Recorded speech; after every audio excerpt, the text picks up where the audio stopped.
We want to talk about a bittersweet day in horse racing. We are now back here in the Great White North, as they call it. 18 degrees and sunny. It's going to be a beautiful weekend. Definitely a beautiful night anyway for baseball. I hope the weather holds up. I believe it's supposed to. Did you check? Yeah, I believe it's supposed to. You know, it was so great. I forgot to mention, in between races last night, I went out to dinner with Alan Swain. It was his birthday. Happy birthday, Alan. Alan's super nice guy. Really, really nice guy. And although he's not a client of ours anymore, Alan, he'll be back. He'll be back. No, Alan's a great guy. He had his horse race against us last night. Papa Nordine, I think his name is. He the outside and Gypsy Hills race. He raced good. We're talking about the babies, and then I told everybody, you know, it's so cool. I'll never live to be 98, I don't think. But there's this lady in Guelph. She lives in Guelph, and I remember when I was going door to door, this is before the stable, when I was going door to door, I met this lady. Her name was Helen Hunt, like the actress, right? And she's from the East Coast, loved horse racing, and knew me. We talked about horse racing in Mohawk and how I get into politics, and you know, just the nicest lady you'd ever want to meet. And she was quite elderly at the time. And from time to time, I think about Helen, and because she'd always call, even after politics, she'd call, I saw you at Mohawk last night, or you know, I saw you. She told me last night she saw me in Trop Magazine. I don't know what I was doing in the Trop Magazine, but she saw me in the Trop Magazine. Maybe she thinks I'm our James. Maybe. Probably. No, I'm in there for something. So, lo and behold, I'm going back. So I just finished having a nice dinner with Alan. And I was just getting back to the track, and my phone rings. Guelph number. Helen, it comes up, Helen Hunt. I haven't talked to Helen in 4 years, I bet you. And I often wonder, you know, how she's doing. Picked up the phone, and we talked for about 10 minutes. She told me she's turning 98 at the end of the month. And wished us luck, and we did. We had some luck in the ladder race, and I never thought about that until right now. And it's just so cool, you know, before the stable, the conversations I had with people at their doorstep, in their homes, about something that I didn't really know that much about. I knew, you know, about politics. I knew the talking points. I knew that I was angry at the Liberal Party at the time, and I knew that I wanted to do something if I could, and to be able to talk to people and see how many people in the city of Guelph actually did like horse racing, but sadly some didn't even know that it existed around Guelph, and other ones thought that, you know, horse racing was unattainable on the ownership side, and that's how the stable got started, from talking to all these people. Now, although Helen never became a client, she follows what we do all the time, and it was just so neat talking to her. And every so often I'll get like a blast from the past, whether it's a picture on Facebook or run into somebody that you know, remembers me from the campaign trail. It's always neat, and it was nice to, it always reminds me how the stable got started, why it got started, and quite frankly who it got started for. So it was great to talk to Helen last night. It was wonderful to go out to dinner with Alan. I think he had some bad news on one of his fillies that they had sold, but she had injured herself.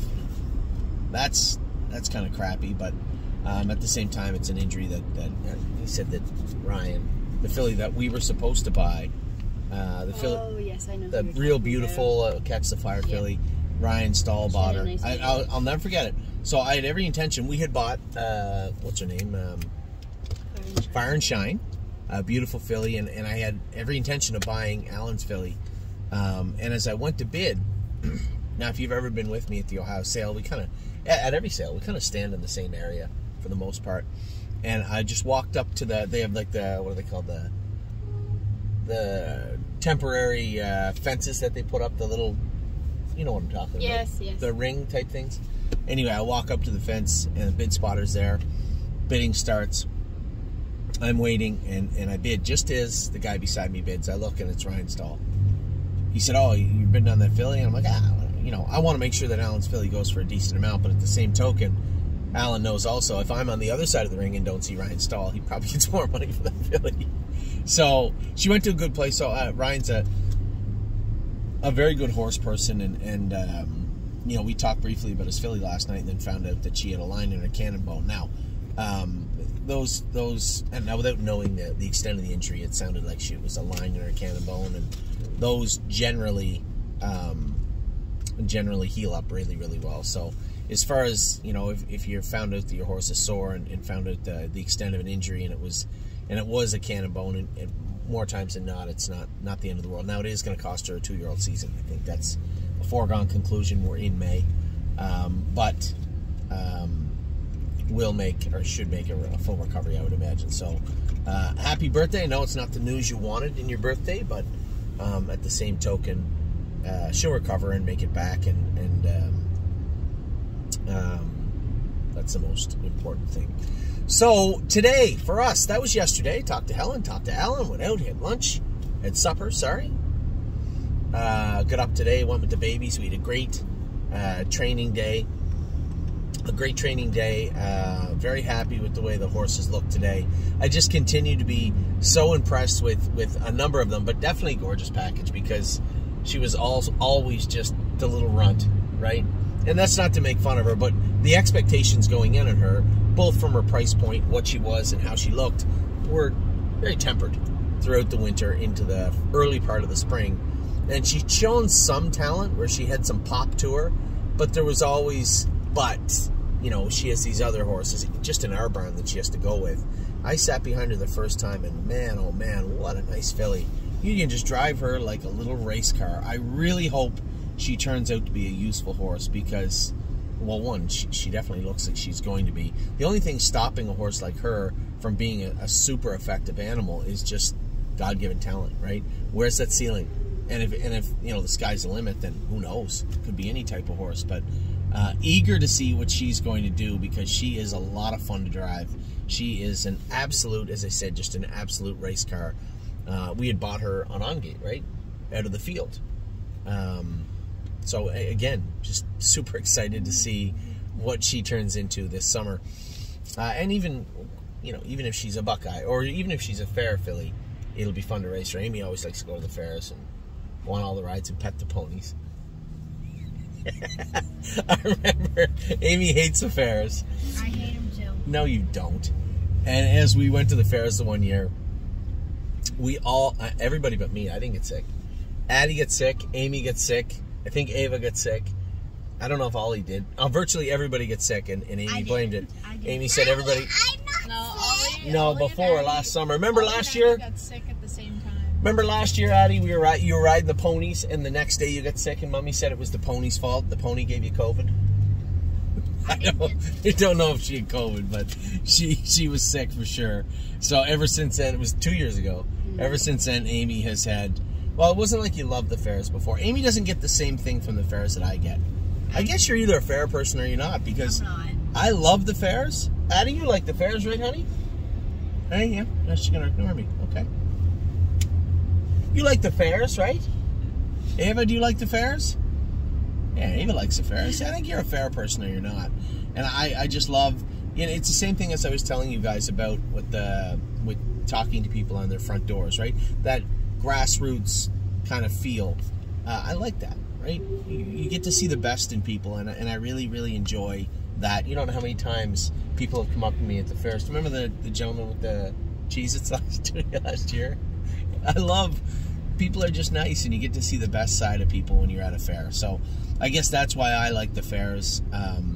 You know, and I'm a fan of horse racing in every form. So as I was saying, whether Gorgeous Package and a couple of horses, just make it to be nice fair horses / okay Buckeye horses, or who knows, could be the nicest filly in the state for all I know at this point. But she is certainly a real sweetheart to train. Now, as I said, the babies went well today. She was a standout in my mind, but I think I'm a little biased, as you can tell. I know there was Memento Mori looked great. Who else did you see today that looked fantastic?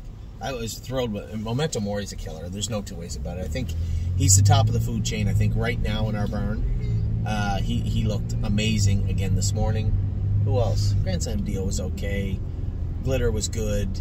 I missed the two. You missed the third, fourth, yeah. Bar was good. Bar was good. She trained. Was she staring good? Yeah. Yeah. See. Anyway, I'm glad that everybody looked good this morning. And then we went to this afternoon. I'll tell you what. You want to talk two ends of the spectrum and the bittersweet portions of horse racing. My goodness. Here we had high hopes coming back from Memory and Imagination. Really, outside excluding Kentucky, seemed like a decent, okay colt. And quite frankly, his lines, as I said, if you just take Kentucky away, his lines were very comparable to Insider Trading. This is gonna We'll plug it in. I have a thing right here. His lines were very comparable to Insider Trading's, and there would be no reason to think that one wasn't going to come back great and the other one wasn't. There was no thought or reason why. And if you said to me, okay, who's coming back better, Memory and Imagination or Insider Trading, before we put the harness on them in their sophomore seasons, that would be tough. It would be a coin flip, and I just expected they both would. In fact, Insider Trading trained down great. She just has not hit her best stride yet. In fact, didn't hit her proper stride today. She made a break leaving the gate, and it was just very disappointing to watch unfold. And Pallone said she just didn't feel happy today, I think is the way that Tim explained it, which I think is a very general way of putting it, but a proper way of putting it. She just seemed good, but not when she needed to be. Made that break. Obviously, it looked a little agitated afterwards, or during, just before, to me. So we got a lot of work to do with Insider Trading, and we're trying our best to get her back on track. I know I feel bad for Joe, my partners Joe and Marco, and it's probably whatever ones haven't messaged me yet, I'm sure are biting their lip or still at home swearing under their breath or out loud, depending where they're at with Insider Trading. But you know, we'll endeavor to push forward, and I have every belief that she will come around. Now, what does that finished product look like? I don't know. I have no idea. But my job, first and foremost, and now Tim's right now, is to try and get this filly back moving in the right direction. Then you skip ahead just 40 minutes to the horse that we just said. And this is you couldn't be more accurate. When you look at our videos from the early part of the winter, we talk about how they're training back. I was thoroughly excited about Insider Trading and happy about Memory and Imagination, the way he was training back. What a difference. He's got a second in his first start and 2 wins. Ronnie had him all over the state of Pennsylvania this afternoon. He was parked to the quarter, 3 wide at one point, cleared at the half, and a driving away winner. A great race for him. 6 days before the stake. Might be a little tough. Might have been a little harsh, but you know, you got to do what you got to do, and don't ever look past the win today. At least I feel that way. So we got the W today. We're heading to the Bunker Hill next week, and it dawned on me, you know, when you look at the driver standings in North America, one name has shown up that is new to everybody. Maybe not his last name, but definitely his first name. Young Brett Beckwith is really taking the industry by storm in the right way, putting in the hard work on the B tracks and really getting some wins. I think he's won a couple of 100 races this year already. The kid is on fire, and obviously we're sending Memory and Imagination to Mark and Melissa. Memory and Imagination is not a tricky horse to drive. He is a lovely animal to drive. And I had to ask myself, as I'm talking to Tim after the race, as I'm talking to Mark and Melissa, as I know that we have Gypsy Hill and the other colt, Irresistible Sun, next Thursday. We have horses that we're entering in the Meadows next Thursday. Is it necessary for Anthony McDonald to get on a plane, fly to Boston, take an Uber to Plainridge, drive Memory and Imagination, and then take the Uber back to the airport, fly home, and bill all that out?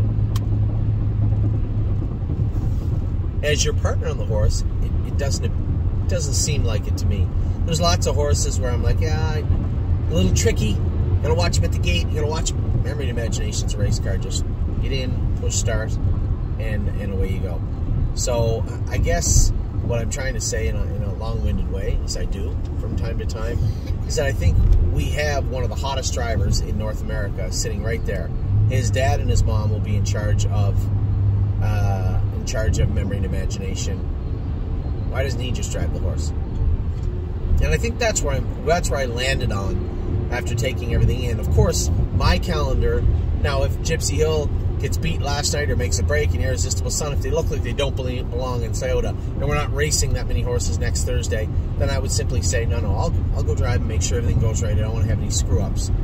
But when it comes to this horse in this situation, I think we have a better alternative, and I think it makes the most sense in the world. So that's exactly what I believe we'll do. Now, the entry isn't made till Monday, and it is open for discussion. Yes, I could ask Scotty. He might be going anyway. Yes, I could ask Mark. He might be going anyway. But we do have a hometown kid who's on fire right now, and it might make the most sense to say, hey, Brett, do you want to drive this horse? So that's where I'm sitting right now when it comes to memory and imagination. So pleased with the way this colt has come back. Very happy for all our clients, and happy for the horse himself, too. So with that, I'm going to let you go. I am off to watch Ollie play baseball. We are just on time to get to the house and then get to the field on time for Ollie to get suited up, warmed up, and play. Win, lose, or draw, it's going to be exciting to just hang out and spend some time with the family this weekend. I hope you can too.